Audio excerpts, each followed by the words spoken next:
एक बात बताएं, आप सबके साथ बैठा ना करो। बैठने उठने में भी ना स्टेटस बढ़ता या घटता है। बोलो हाँ या ना। कैसे?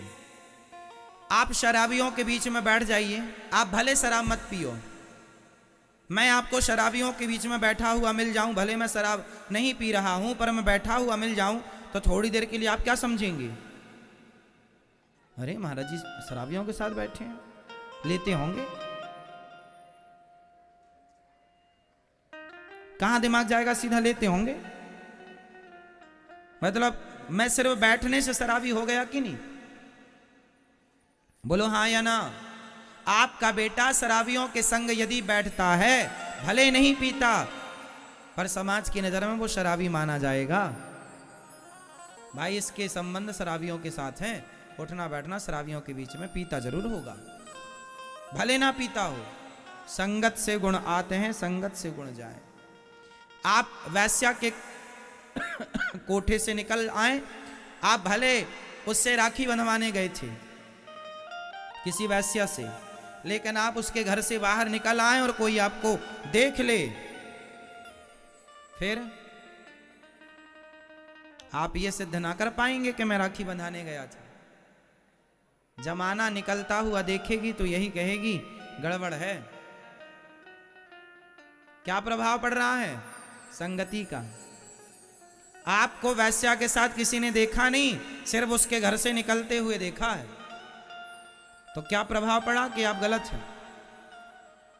और आप किसी मंदिर से निकल रहे हो और कोई देख ले, भले आप पूजा ना किए हो, भले आप कुछ ना किए हो, मंदिर से बाहर निकल रहे हैं, लोग कहेगा भाई बड़ा सज्जन है, कम से कम भगवान के द्वार पर तो आता है। आप यहाँ आए हैं सत्संग में, भले कथा ना सुने, पर कथा से बाहर जाएंगे, कोई आपको देखेगा तो कहेगा आप कथा सुन के आ रहे हैं, आप अच्छे हैं भाई, आप कथा सुन के आ रहे हैं। तो कुसंग में आपकी कीमत कम होती है, सत्संग से आपकी कीमत बढ़ती है। संगत से गुण आते हैं, संगत से गुण जाएं। बताओ जीवन में संगत का प्रभाव कितने % पड़ता है? मैया बताओ संगत का प्रभाव जीवन में कितने % पड़ता है? बेटा आप बताओ संगत का प्रभाव कितने % है? हाँ कितना? भैया बताओ, आप कुर्सी पे बैठे हो, कितना? आप बताओ मैया, आप बताओ मेरी मां, कितने % पड़ता संगति का प्रभाव? 5%? 5 और 0 लगा रही हो 50%। आप बताओ। जीवन को बनाना और बिगाड़ना दोनों संगति पर निर्भर करता है, इसलिए संगति का प्रभाव 50 नहीं 101% पड़ता है प्रभाव सत्संग का, कुसंग का। आप सत्संग से जुड़े हैं तो आप अच्छे अच्छे विचार आएंगे, आप कुसंग से जुड़ जाएंगे आपके विचार गंदे हो जाएंगे। संगति मायने रखती, इसलिए आप सबके साथ उठा बैठा ना करो। आप ये देखा करो कि आपके संग उठने बैठने के लायक कौन है। जो गंदी बातें करते हो आप उनके साथ क्यों उठते बैठते हैं? आप भी गंदे हो जाएंगे।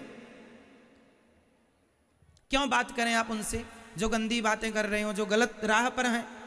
अब चोरों की संगति आप करने लग जाएंगे तो आपको क्या ईमानदार कहा जाएगा? आपको भी अरे चोरों के साथ हैं, चोर हैं। संगति अच्छा। आपके बच्चों को देखा करो वो किसके साथ उठते बैठते हैं।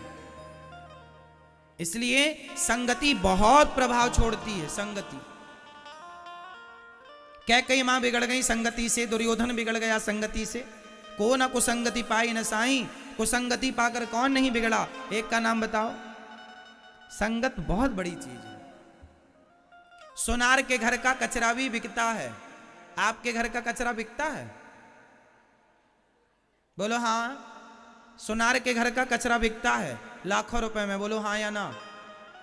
जहां सोनार बैठ के ना सोने की कटाई करता है, आभूषण बनाता है, तो सोने का काटने में जो उसके रेसे गिर जाते हैं, कुछ कण गिर जाते हैं, जिसमें उसका जो कचरा होता है वह लाखों का बिकता है। जो बड़ा सोनार है, बड़ा कारोबार, उसका लाखों का। तो सोनार का कचरा भी लाखों का है और तुम्हारा कचरा फ्री में नहीं लेने को तैयार है कोई। तो संगति, कचरा भी सुनार के घर का है तो कचरा भी कीमती है। संगत से गुण आते हैं, संगति उस कचरे ने सुनार की तो लोग कचरा भी कीमती हो गया। तो संगति से गुण आया ना, संगति से गुण गया ना। अच्छा ये बताओ, सुनार की तराजू में यदि मक्खी बैठ जाए तौलते समय सोना, तो बताओ वो मक्खी 2000-5000 की तो हो गई कि नहीं भाई? कितने रुपए तोला सोना है? माना कि 50,000 रुपए। क्यों मैया 50,000 है कि कम है? ज्यादा? मैया अभी लेके आई हो हा? क्या रानी हार बनवाया आपके पति देवता ने?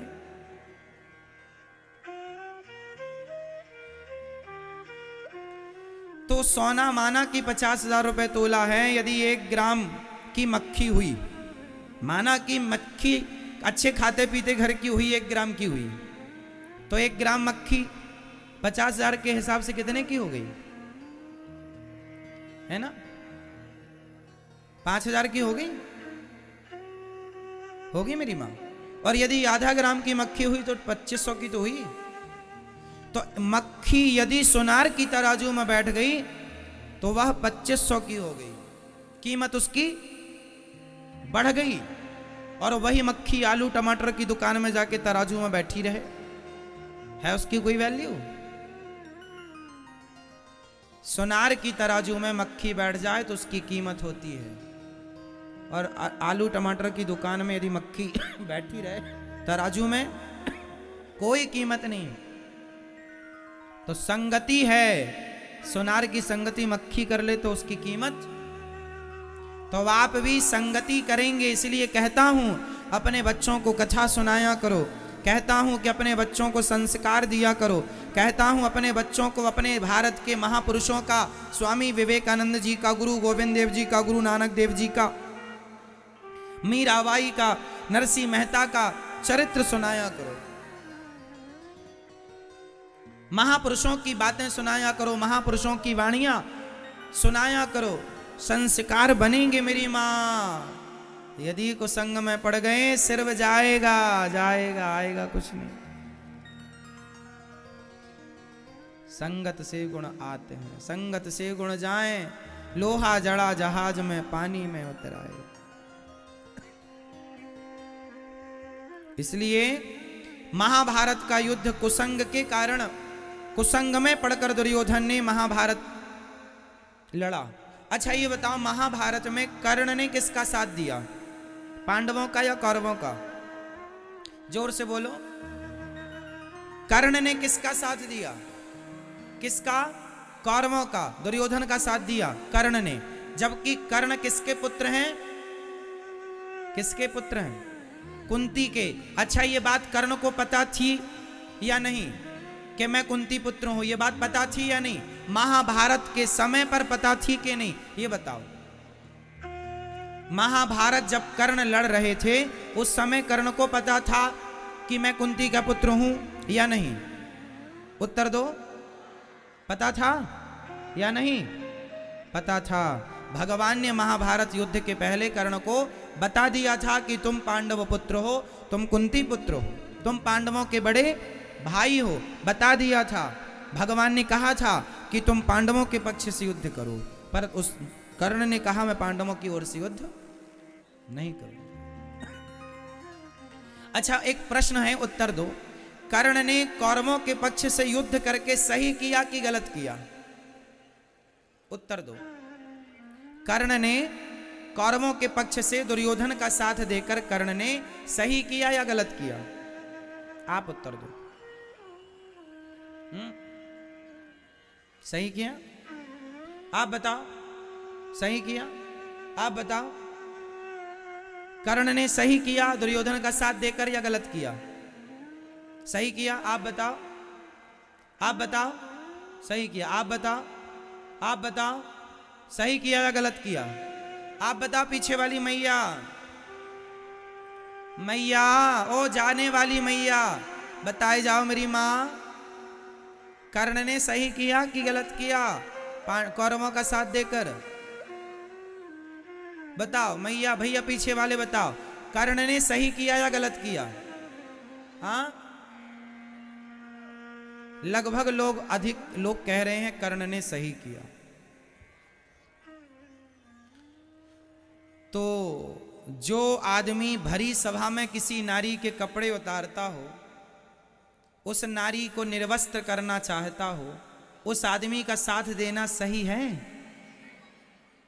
आप लोग कैसे न्याय करता है? यदि आप जज होते तो क्या न्याय करते?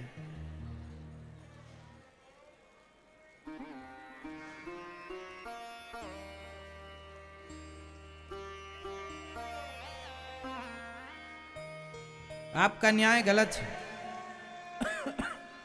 मैया को जगा दो, थोड़ा न्याय हो जाए। जागो मेरी माँ, यहां तक खर्राटे आ रहे हैं।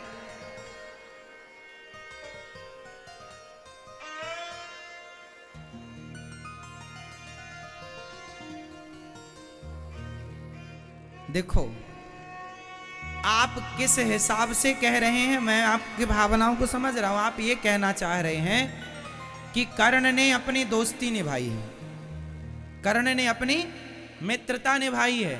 आप इस हिसाब से कह रहे हैं कि कर्ण सही है दुर्योधन का साथ देकर। परंतु आपको यहां भी एक विचार करना चाहिए। अच्छा बताओ, दोस्ती का मतलब क्या होता है?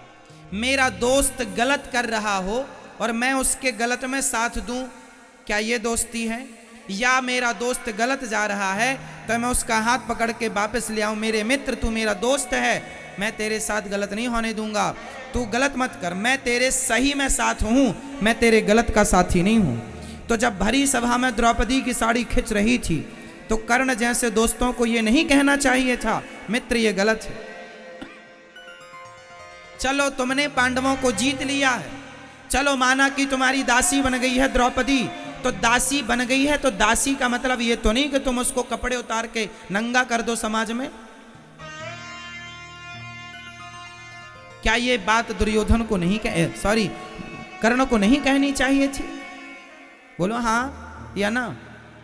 क्या अपने मित्र को गलत रास्ते से आपको नहीं रोकना चाहिए? क्या उसे सही मार्गदर्शन आपको नहीं देना चाहिए? सिर्फ आप उसके मित्र हैं इसलिए क्योंकि उसने आपको वंग देश का राजा बना दिया, आपके दोस्त ने आपको कहीं का राजा बना दिया, तो आप उसके एहसान तले दब गए। माना कि दब गए, आप उसका साथ दें, माना कि पर फिर भी गलत करेगा तो आप क्या उसका साथ इसलिए देंगे कि इसने हमें राजा बनाया था? अरे तो समाधान तो यह था कि भाई साहब अपना राज्य ले ले, मैं तेरे गलत में साथ नहीं दूंगा। तू मुझे राजा बनाकर और गलत करेगा और ये उम्मीद करेगा कि मैं गलत का साथ दूं, ये कैसा न्याय है? ये कैसी दोस्ती है? यदि इसका नाम दोस्ती है तो फिर आज दोस्त गलत करे तो दोस्त साथ दे, तो वो सही कैसे हो सकता है? किस हिसाब से सही हो सकता है? भरी सभा में कर्ण ने कहा था कि द्रौपदी तेरे 5 पति हैं, छठा मुझे बना ले, जैसे 5 वैसे ही 6। क्या ये बात कर्ण जैसे महापुरुषों के मुंह से शोभा देती है? बोलो, शोभा देती है साहब? आप कह रहे हैं कर्ण ने सही किया, मतलब आप ये कह रहे हैं कि जो भरी सभा में एक नारी के कपड़े उतारता है उसका साथ देना सही है।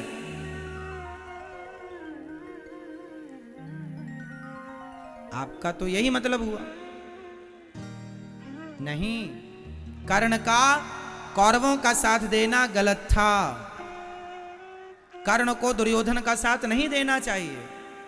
हां, साथ देना चाहिए अच्छे कामों में। छोटी मोटी गलती, छोटी मोटी बुराई चलती है साहब, छोटा मोटा चलता है, पर भरी सभा में आप एक नारी का अपमान कर रहे हैं, उसके कपड़े उतार रहे हैं और फिर आप साथ दें उसका, ये सही कैसे हो सकता? चलो ये भी ठीक है, भगवान ने समझाया कर्ण तुम पांडवों के पक्ष से आ जाओ। भगवान की बात नहीं मानी कर्ण ने, मानी? भगवान ने कहा था तू पांडवों का साथ दे या फिर युद्ध मत कर, या तो पांडवों का साथ दे वरना दोनों पक्ष से युद्ध सरेंडर कर दो अपने आप को, दूर चले जाओ, किसी के पक्ष से युद्ध ना कर। नहीं, मैं करूंगा क्योंकि मैं धनुर्वीर हूं ना, मैं दिखाऊंगा कि मैं कितना बड़ा धनुर्धर हूं, अर्जुन को मारूंगा। हे कुंती माता, आई बेटा मुझे मेरे बेटों की भिक्षा दे दे। हाँ माँ, तेरे 5 बेटे रहेंगे जिंदा, क्योंकि कर्ण की इच्छा थी, इतना ईर्ष्या थी अर्जुन से कि वो अर्जुन को मार करके अपने आप को सर्वश्रेष्ठ योद्धा बनाना चाहते थे। मतलब सर्वश्रेष्ठ नाम मेरा हो, इस चाहत में ना वो भगवान की बात मान रहा है, ना वो धर्म की बात मान रहा है, ना वो गलत काम करने से अपने आप को और अपने मित्र को रोक रहा है। ये कैसी परिभाषा है भाई साहब मित्रता की? ये परिभाषा है। इसलिए कर्ण को भगवान की बात माननी चाहिए थी या नहीं? बोलो हाँ। विदुर जी, महाभारत के युद्ध में बताओ विदुर जी ने किसके पक्ष से युद्ध किया? जोर से, जोर से। विदुर जी ने किसके पक्ष से युद्ध किया महाभारत में? जोर से। किसी के पक्ष से नहीं।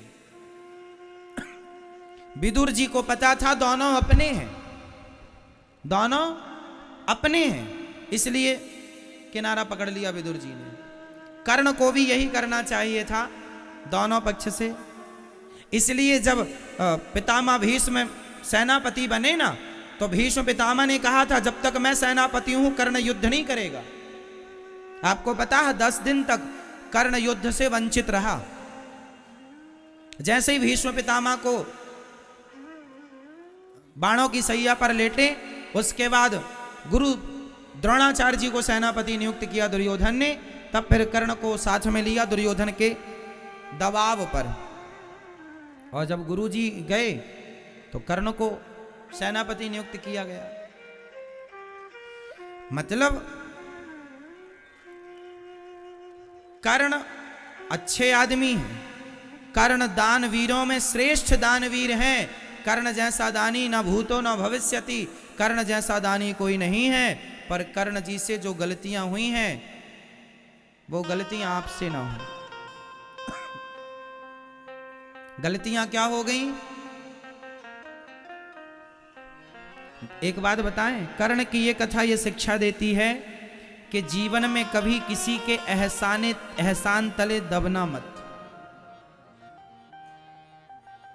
जीवन में कभी किसी के एहसान तले दबना मत, क्योंकि आज के लोग दुनिया में आपको एहसान तले दबाकर आपसे गलत काम कराते हैं दुर्योधन की तरह। पहले तो एहसान तले दबाते हैं, राजा बना देते हैं आपको अंग देश का, ये ले लो, लाखों ले लो, करोड़ों ले लो, फिर मेरे लिए तुम गलत काम करो। क्योंकि अब आप तो ले चुके हैं, तो जैसा कहेगा करना पड़ेगा। पर ये गलत है। इसलिए कहता हूं, मेहनत का कमाओ, मेहनत का खाओ। धन्ना सेठ बनने की चाहत में किसी के एहसानों तले दब मत जाना, नहीं कल को वो जैसा कहेगा नाचना पड़ेगा आपको।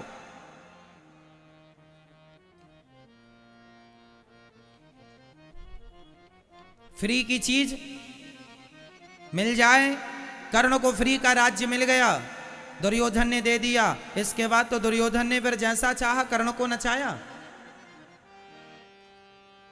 वो कर्ण नाचते रहे। क्यों? क्योंकि कर्ण के अंदर भी लालच था कि मैं राजा बन जाऊं, बना दिया। राजाओं के बीच में बैठने का अधिकार मिल जाएगा। पर फिर भी आपको इस कथा से यह सीखना है कि आपके पास जितना है उतने में संतुष्ट रहो, और दुर्योधन जैसे गलत लोगों का साथ मत दो, सत्य के साथ रहो।